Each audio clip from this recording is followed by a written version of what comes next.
Kali ini kita bahas tentang kata hati. Kata hati. Wah, ini luar biasa nih, banyak orang bilang tuh kata hati gitu.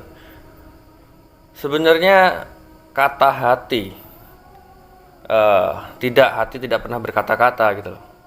Yang berkata-kata itu akal tuh. Akal yang berkata-kata. Jadi sangat-sangat tidak mungkin hati itu berkata-kata, apalagi berkalimat tuh. Itu nggak mungkin tuh.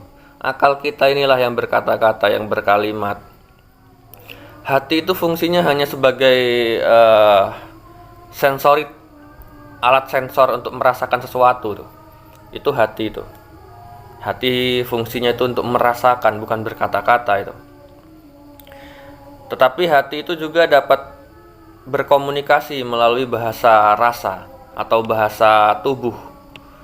Jadi gerak tubuh ini adalah mencerminkan dari hati gitu, dari bahasa hati.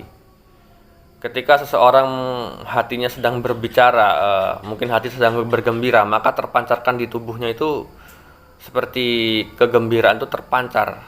Kita bisa tuh baca suasana hati seseorang. Jadi hatiku dan hatimu bisa saling berkomunikasi melalui bahasa tubuh, melalui bahasa rasa. Itulah hati. Tapi hati tidak bisa berkata-kata, karena fungsi hati hanya untuk merasakan sesuatu gitu. Kalau akal tuh sifatnya abstrak gitu. Akal itu berkata-kata, tidak ada henti, ruwet pokoknya gitu. Dia selalu ngomel terus tuh akal tuh. Bawel gitu. Sebab akal itu selalu mendeteksi ya. Akal itu adalah alat sensorik untuk membaca suasana hati ya gitu. Membaca emosional setiap manusia gitu. Dan akal itu selalu melogikakan apa yang dirasakan hati gitu. Itu fungsi akal. Maka akal itu dalam 24 jam tuh selalu cerewet, selalu bertanya, selalu berpikir gitu. Nggak ada henti itu akal itu. Dan akal ini sifatnya liar. Kenapa saya bisa bilang liar? Karena gini, ketika saya mengucapkan satu kalimat ke kalian nih, jangan bayangkan kera. Saya ucapkan nih, jangan bayangkan kera. Tapi kalian yang mendengar, pasti kalian malah membayangkan kera tuh. Jadi akal tuh susah gitu, sulit dibantah akal itu.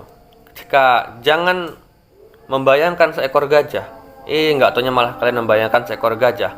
Nah itu adalah suatu bukti bahwa akal itu abstrak dan sulit dikendalikan gitu loh.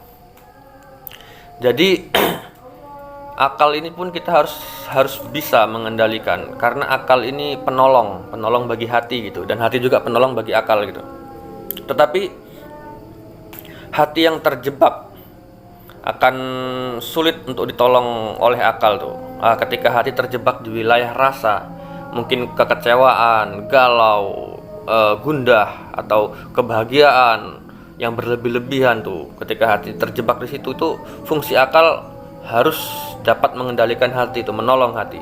Begitu juga sebaliknya, ketika akal mengalami sesuatu yang sudah berpikir over, hati itu sanggup tuh menolong kinerja akal agar akal tidak terlalu berlebihan. Jadi hati sebagai pengerim akal gitu loh, dan akal sebagai pengendali hati, kurang lebih seperti itu.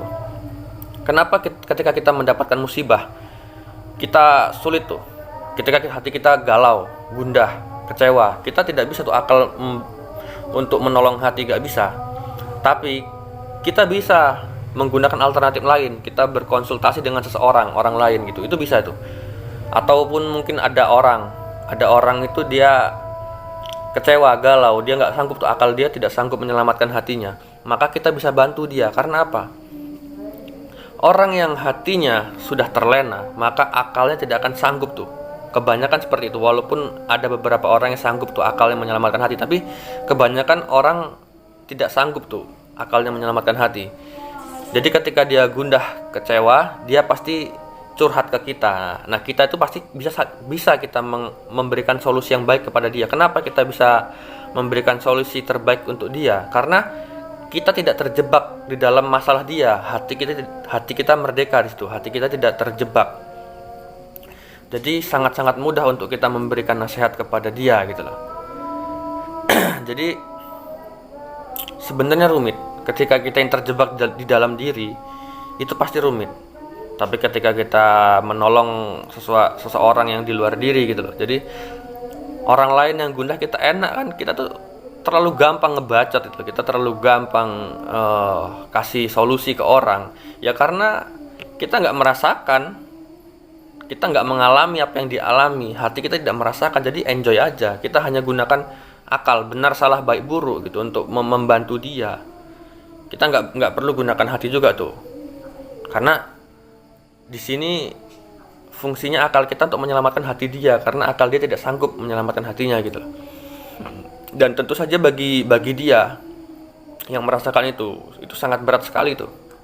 Dan kita santai-santai aja karena kita tidak merasakan, hati kita tidak terjebak di situ gitu loh. Itulah kurang lebihnya seperti itu. Dan cara terbaik untuk mendamaikan akal dan hati adalah kita harus sering-sering mengkoreksi diri kita ya. Akal jangan berlebih-lebihan, hati pun jangan terlalu berlebih-lebihan, menyatu. Nah, itu akan lebih mudah kita untuk mengendalikan diri. Kalau kita sudah sanggup mengendalikan diri ini antara akal dan hati menyatu, maka kita juga pasti bisa mengendalikan orang lain juga tuh. Ya mengendalikan dalam arti kita bisa tolong tuh orang-orang yang terjebak. Ya mungkin kita seperti psikolog, kurang lebih seperti itu ya. Jadi kembali ke kesimpulan awal adalah hati itu tidak dapat berkata-kata. Itu hanya semacam metafor, hanya semacam kiasan. Jadi yang berkata-kata itu akal itu. Akal melogikakan hati, intinya begitu.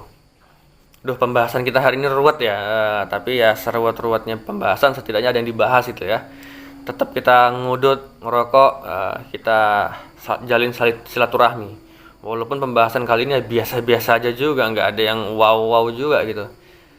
Tetapi